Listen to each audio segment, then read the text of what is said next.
مزید ویڈیوز کے لیے ہمارے چینل ہاؤس آف اسلام کو سبسکرائب کرنا نہ بھولیے۔ شکریہ۔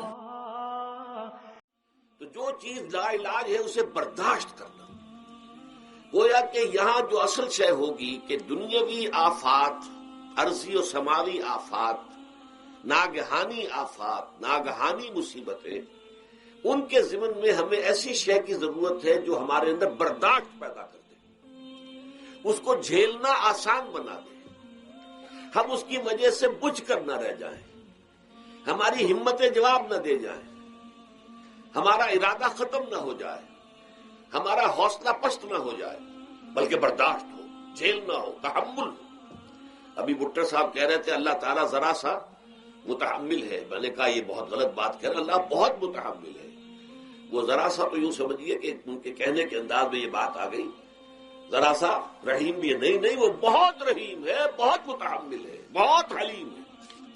لیکن یہ کہ ہمیں یہ جو آفات سماویہ اور عرضیاں ہیں جو ہمارے اوپر آ جاتی ہیں اللہ کی طرف سے، ان کے ضمن میں ذہنی ایک ایٹیچیوڈ پیدا ہو جائے، سوچ کا ایک خاص رخ بن جائے، انسان کے احساسات ایک خاص طرز پر ڈھل جائیں، تو پھر ان کو برداشت کرنا آسان ہو جاتا ہے۔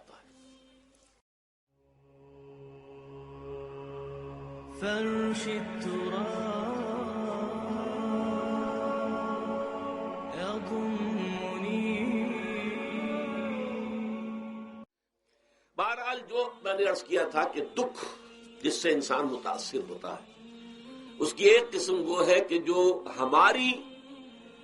ہمارے ارادہ اور اختیار سے باہر، اللہ کی مشیت سے، اللہ کے اذن سے، اللہ کی مرضی سے آتا ہے۔ اس کے لیے ہمارا کام صرف برداشت ہے۔ جو شے بھی ہمیں برداشت کی صلاحیت عطا کر دے وہی اس کا علاج ہے۔ جیسے آپ کو معلوم ہے کہ بخار بہت تیز چڑھا ہوا ہے، اس کی دوا نہیں ہے اسپرین یا کوئی اور پیراسیٹامول، بخار کی شدت کو کم کر دے گا، وہ کوئی علاج نہیں ہے۔ علاج تو ہوگا اگر معلوم ہو کہ کون سے جراثیم ہے، کس کی وجہ سے ہے، اس کا صحیح اینٹی بایوٹک کون سا ہے، وہ علاج ہوگا۔ یہ علاج نہیں ہے، لیکن اس کی شدت کی کمی اور اس کے اندر جو احساس ہے جھیل جانے کا، وہ انسان کے لیے آسان ہو جاتا ہے۔ یہی مضمون آیا ہے سورہ حدید میں بھی، ما اصاب من مصیبت فی الارض ولا فی انفسکم، یہاں کھول دیا اس مضمون کو۔ میں نے عرض کیا تھا نا کہ یہ آفت سماوی بڑے پیمانے پر بھی ہو سکتی ہے، زمین میں یعنی زلزلہ آ گیا، فلڈ آ گیا، طوفان آ گیا، ولا فی انفسکم، خاص تمہاری جان میں، تمہیں بخار ہو گیا، تمہیں ٹی بی لگ گئی، تمہیں کوئی اور بیماری آ گئی، تمہیں کینسر ہو گیا، معاذ اللہ ثم معاذ اللہ، ہوتا ہے، آخر ہوتا ہے، دنیا میں انسانی زندگی کے ساتھ یہ ساری چیزیں لگی ہوئی ہیں۔ لیکن یہ چیزیں ما اصاب من مصیبت فی الارض ولا فی انفسکم، نہیں پڑتی تم پر کوئی پڑنے والی کوئی مصیبت، کوئی تکلیف، نہ پوری زمین میں بڑے پیمانے پر، نہ تمہاری جانوں میں انفرادی سطح پر، الا فی کتاب من قبل ان نبراها، مگر یہ کہ وہ تو ایک کتاب میں، کتاب اللہ کے علم کی کتاب، ام الکتاب، اس میں پہلے سے درج موجود ہے۔ یہ الٹ ٹپ نہیں ہو گیا، یہ اچانک نہیں ہو گیا۔ آپ اچانک سمجھتے ہیں کہ صاحب میں تو جا رہا تھا، اچانک ٹرک نے آ کے مجھے دھکا مار دیا۔ اچانک کوئی شے یہاں نہیں ہوتی، اس کائنات میں پتہ تک نہیں ہلتا جب تک کہ اذن رب نہ ہو۔ اچانک کا کیا سوال؟ تو در حقیقت جو ہوتا ہے وہ اللہ تعالیٰ کے علم میں پہلے سے ہے، علم کامل، ما کان وما یکون، جو کچھ ہوا ہے، جو کچھ ہوگا، مستقبل، ماضی، کل کا کل، آنے واحد میں اللہ کے علم میں موجود ہے۔ لہذا یہاں اچانک کچھ نہیں ہوتا، جو بھی آیا ہے اللہ کے علم سے آیا ہے، اور یہ پہلے سے اللہ کے علم کے اندر موجود تھا، لکھا ہوا تھا، الا فی کتاب من قبل ان نبراها ان ذلک علی اللہ یسیر۔ یہ تمہیں تو مشکل نظر آئے گا لیکن اللہ پر بڑا آسان ہے، اللہ کا علم کامل، ما کانا ما یکون کو حاوی ہے۔ لکہ لا تاسوا علی ما فاتکم، تاکہ تم افسوس نہ کیا کرو ان چیزوں پر جو تم سے چھوٹ جائیں، جاتی رہیں، چھن جائیں۔ کوئی موقع تھا ہاتھ سے نکل گیا، کوئی دولت تھی اس پر ڈاکہ پڑ گیا، کوئی اور مصیبت ہے وہ آ گئی، کوئی عزیز فوت ہو گیا، اکلوتا بیٹا تھا فوت ہو گیا، وغیرہ وغیرہ۔ ما فاتکم، فات سے ہی فوتیدگی ہے نا، جو شے بھی نکل جائے، چلی جائے، ہاتھ سے جاتی رہے، چاہے وہ کوئی آپ کا عزیز تھا جو فوت ہو گیا تو آپ کے ہاتھ سے نکل گیا، یا کوئی مال تھا جو آپ کے قبضے سے نکل گیا، ڈاکہ پڑ گیا، چوری ہو گئی، نقصان ہو گیا کاروبار میں بہت بڑا، اس پر افسوس نہ کیا کرو۔ اگر افسوس کرو گے تو اس کا مطلب کیا ہوگا کہ تمہیں اللہ پر اعتماد نہیں ہے، یا تم سمجھتے ہو کہ اللہ کے سوا بھی کوئی ہے جو یہ کام کر سکتا۔ کائنات میں تو ایک ہی کی مرضی چلتی ہے، وہ ہے اللہ۔ لہذا اگرچہ وہ کسی کے ذریعے سے تکلیف آپ کو پہنچی ہے، کسی نے آپ کو پتھر مارا ہے، وہ پتھر ہو سکتا ہے آپ کو نہ لگتا، لگ گیا ہے تو اللہ کے فیصلے سے لگا ہے، اس کا باپ بھی نہیں پتھر مار سکتا آپ کو اگر اللہ کا اذن نہ ہو۔ لہذا آپ پتھر مارنے والے کو بھی مجرم سمجھیے، ٹھیک ہے، اس سے بھی قصاص لینے کا آپ کو حق ہے، لیکن یہ جان لیجئے کہ جو آیا ہے پتھر وہ اذن رب سے آیا ہے۔ اب ظاہر بات ہے کہ اگر یہ کیفیت ہوگی تو غصہ اتنا نہیں ہوگا اس شخص پر کہ جس نے یہ کام کیا ہے۔ اس وقت اصل میں میرا موضوع جو ہے وہ اس دنیا میں دکھوں کا علاج۔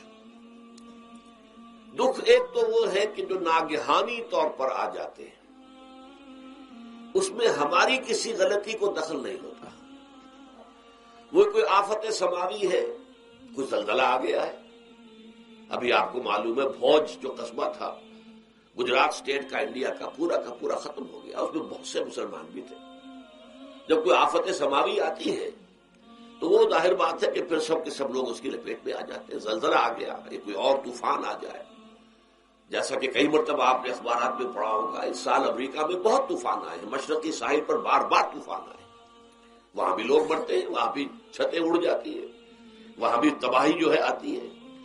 تو اس حوالے سے ایک تو ہے وہ ناگہانی آفات، آفت ارضی ہو یا آفت سماوی ہو، زلزلہ ہے یا آفت ارضی ہے، طوفان آ گیا ہے، کوئی سائیکلون آ گیا یا آفت سماوی ہے، یا کوئی آسمان سے بڑا سا پتھر آ جائے۔ آپ کبھی کبھی اخبارات میں پڑھتے ہوں گے کہ ایک بڑی چٹان پاس سے گزر گئی، بہت بڑی خلائی چٹان جو ہے زمین کے قریب سے ہو کر گزر گئی، زمین بچ گئی، ورنہ اگر وہ زمین سے ٹکرا جاتی تو نہ معلوم کتنا بڑا یہاں پر تباہی کا معاملہ ہوتا۔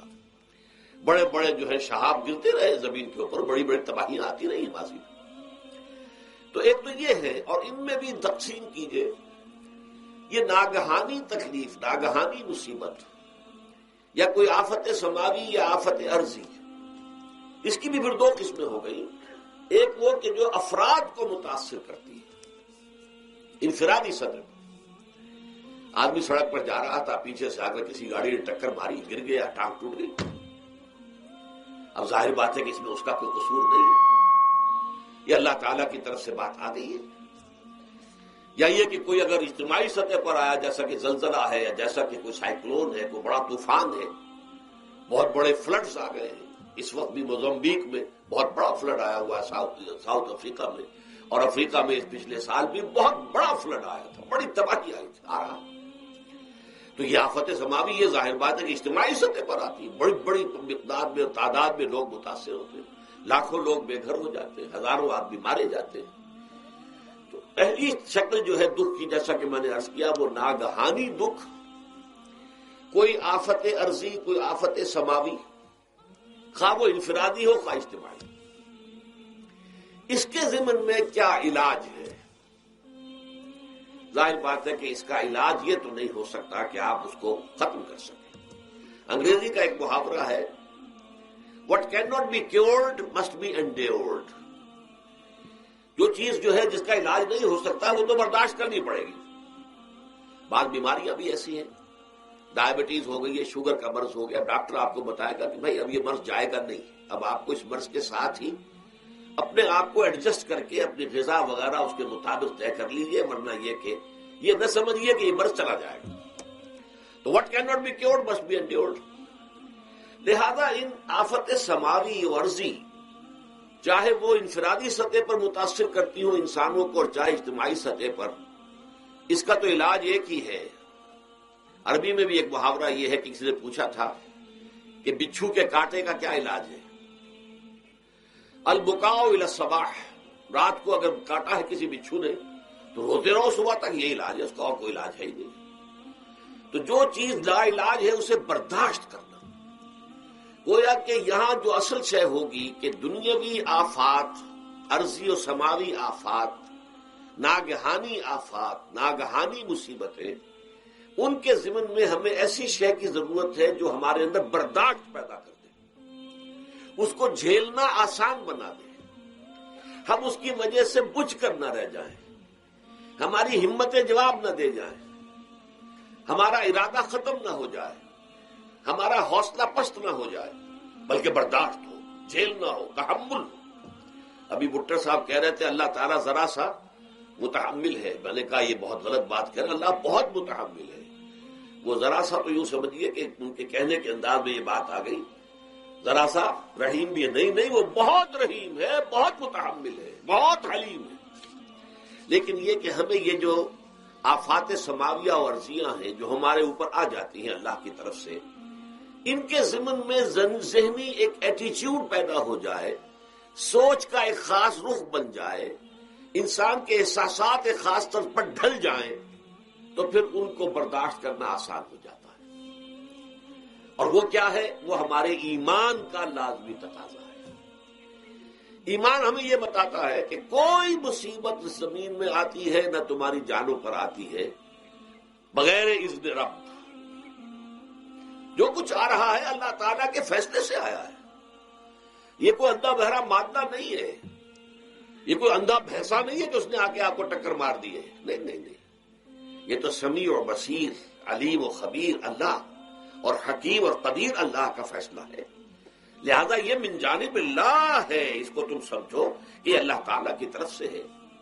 اور جب اللہ کی طرف سے ہے تو سورہ آل عمران میں فرمایا بیدہ الخیر، اس کے ہاتھ میں تو خیر ہی خیر ہے۔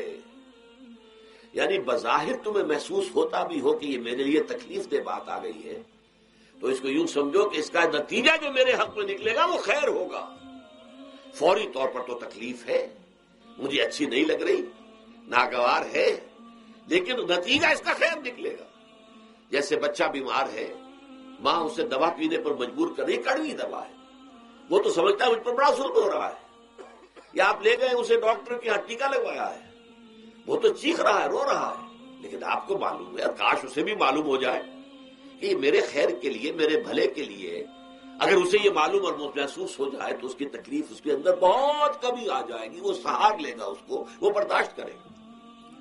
اس حوالے سے اس کا جو ہمارے دین میں اس کا نام ہے، اس ذہنی کیفیت کا، ان احساسات کا، اسے ہم کہتے ہیں تسلیم و رضا۔ جو کچھ آ رہا ہے اللہ کی طرف سے آ رہا ہے، لہذا سر تسلیم خم ہے، اے اللہ ہم قبول کرتے ہیں، رضا، ہر حال میں تیری رضا پر راضی ہیں، جو تیرا فیصلہ ہے ہمیں بصر و چشم قبول ہے، تسلیم و رضا۔ ہم بھی تسلیم کی خو ڈالیں گے، بے نیازی تیری عادت ہی صحیح۔ اللہ تو بے نیاز ہے، لیکن اے اللہ تو ہمارے لیے جو بھی تکلیف کا تو نے فیصلہ کیا، ہم تسلیم کی خو ڈالیں گے، عادت پیدا کر لیں گے اپنے اندر کہ ہر ساقی ماریخ عین الطاف است، کہ میرا ساقی میرے پیالے میں جو کچھ ڈال دے اس کا لطف و کرم ہے۔ یہ مقام رضا ہے، یہ ایمان کا ایک ایسا تقاضا ہے کہ جس کو ہم کہیں گے ایمان کی حلاوت، ایمان کی مٹھاس۔ اگر آپ کا منہ کڑوا ہو جائے تو آپ چینی کھاتے ہیں تاکہ منہ کا ذائقہ ٹھیک ہو جائے۔ اگر تکالیف کی وجہ سے، دکھ کی وجہ سے آپ کے احساسات کے اندر کوئی خرابی پیدا ہو رہی ہے، یہ جو مقام رضا ہے، یہ اس کے لیے قند ہے، یہ اس کے لیے چینی ہے، یہ اس کے لیے شہد ہے، یہ اس کی تلخی کو ظاہر کر دینے والی شے ہے کہ اللہ تیری رضا پر راضی، راضی برضائے رب۔